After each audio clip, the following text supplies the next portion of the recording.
অধিকারী আমায় একটি কথা বলেছিল যে যখন দান করবি তখন সৎ পাত্রে দান করবি, অসৎ পাত্রে দান করবি না। কারণ যেমন মনুষ্য সমাজের কথাই বলি, মানুষ দুই রকম, এক সৎ মানুষ আর এক অসৎ মানুষ।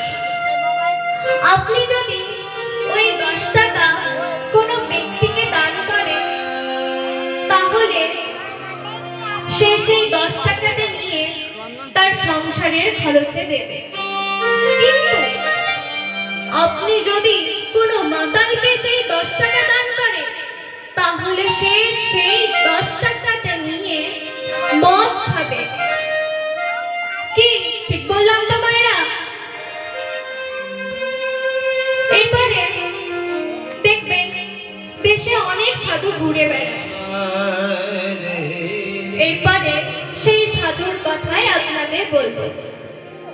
একদিন এক সাধু এক গৃহস্থ বাড়িতে গিয়ে বলছে, মারে আজ বাড়িতে তোর অন্ন সেবা পাবো? তখন মেয়েটি বলে, কেন পাবেন না বাবা, নিশ্চয়ই পাবেন, আপনি বসুন, আমি আপনার জন্য রান্না করছি। এই বলে মেয়েটি সাধুজিকে অন্ন ও একটু সেবা দেয়। সাধুজি সেবা নিয়ে বসে আছে এবং মেয়েটি তার জন্য রান্না শুরু করেছে।